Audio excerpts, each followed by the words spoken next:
श्रीमद भगवद गीता अध्याय 12 श्लोक क्रमांक 1। ओम श्री परमात्मने नमः। श्रीमद भगवद गीता अथ 12 अर्जुन उवाच एवं सततयुक्ता ये भक्तास्त्वां पर्युपासते ये चाप्यक्षरमव्यक्तं तेषां के योगवित्तमाः। आता आपण पाहणार आहोत या श्लोकाचं प्रोनाउन्सिएशन, उच्चारण कसं करायचं। ठीक आहे, पहिली जी ओळ आहे ती अशी आहे, ओम श्री परमात्मने नमः।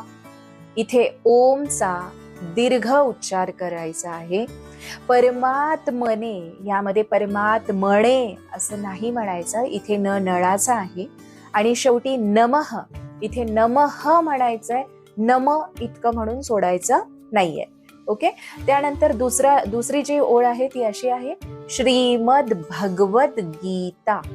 श्रीमद भगवद, ओके, श्रीमद भगवद गीता। गी जे आहे, गीता मधलं गी हे दीर्घ आहे, दुसरी वेलांटी आहे। त्यानंतर येतं अथ 12 द्वादशो, नंतर एक एस लेटर तुम्हाला तिथे दिसेल।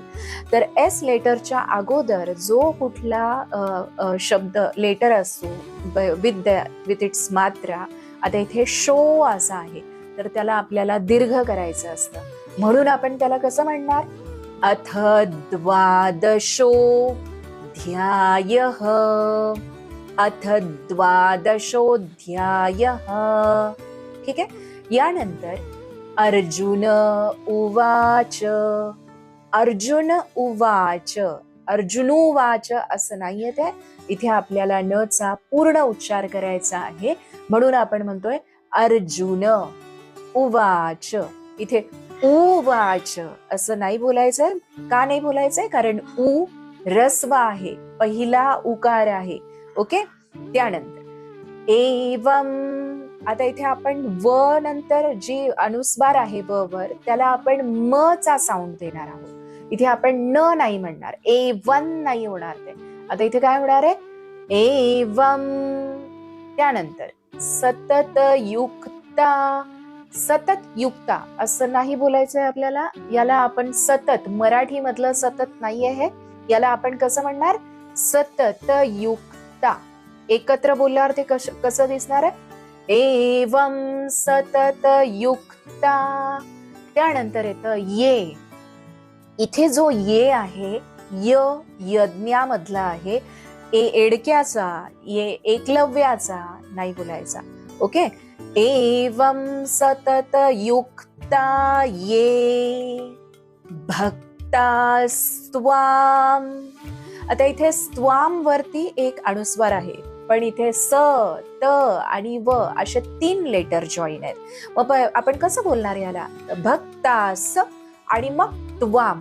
आता जेव्हा त्याला आपण एकत्र बोलतो तेव्हा तो साऊंड कसा होतो, भक्तास्त्वाम पर्युपासते। यावरती रफार सुद्धा आहे, मग तो पहिले येत असतो। जर डोक्याच्या वर कुठलाही रफार असेल ना, तर तो आपल्याला पहिले बोलायचा आहे। ओके, कुठल्याही लेटरच्या वर रफार आहे, सी शेप मध्ये जो रफार आहे त्याला आपण पहिले बोलणार, आणि त्याचा साऊंड कसा होत असतो, र र, म्हणून ते कसं होणार, पर्यू। ओके, मग र बोलला आणि मग यू बोलला, मग ते एकत्र जेव्हा आपण जॉईन करतो तेव्हा ते कसं होणार आहे, पर्युपासते। आता एकत्र हा पूर्ण शब्द बोलायचा, याला फोड नाही द्यायची मध्येच, पर्युपासते। त्यानंतर ये चाप्यक्षर, आता आपल्याला य चा साऊंड माहितीये, य ला आपण ये असं म्हणणार, आपण त्याला ए इथून साऊंड नाही काढणार आहे, आपण ए इथून साऊंड करणार आहे, य य इथे येणार तो साऊंड।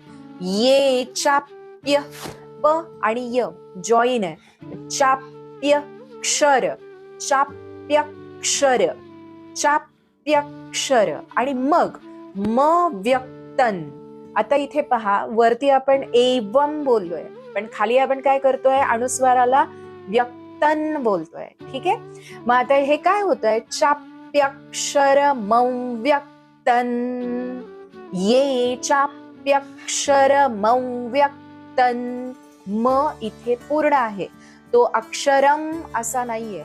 ओके, म्हणून आपण ये चाप्यक्षरमं व्यक्तन हे नाही बोलत आहे. आपण काय म्हणतोय, ये चाप्यक्षरम. ओके, ये चाप्यक्षरमं व्यक्तन. म व्यक्तन सोबत जॉईन करून बोलतोय. ठीक आहे. तेषांके क ख ग घ अंग, हा 5वा लेटर आहे क वर्गामधला, तो इथे दिलेला आहे. ठीक आहे. आणि इथे श आहे. श चे आपल्याकडे 2 लेटर आहेत, मराठी आणि संस्कृत आणि हिंदीमध्ये. देवनागरी लिपीमध्ये 3 श चे साऊंड येत असतात. ओके, श चे 2 साऊंड येत असतात. कोणकोणते, श षटकोणामधला, आणि दुसरा आहे श शहामृगामधला.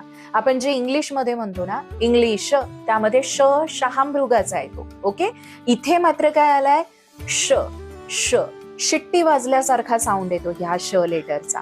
मग आपण ह्याला कसं म्हणणार, तेषांके नाही म्हणणार. आपण काय बोलणार आहे, तेषांके तेषांके.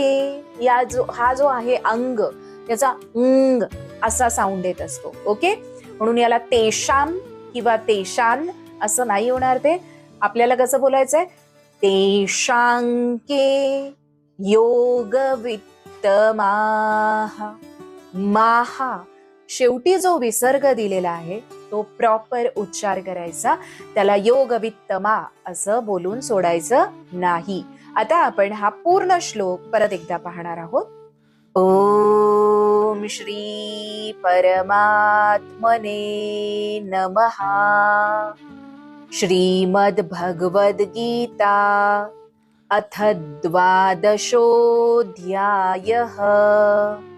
अर्जुन उवाच एवं सततयुक्ता ये भक्तास्त्वां पर्युपासते ये चाप्यक्षरमं व्यक्तन् तेषांके योगवित्तमाः. तर हा होता श्रीमद् भगवद्गीतेतील 12व्या अध्यायातला पहिला श्लोक. आता आपण पुढच्या व्हिडिओमध्ये श्लोक क्रमांक 2 पाहणार आहोत. तोपर्यंत नमस्कार.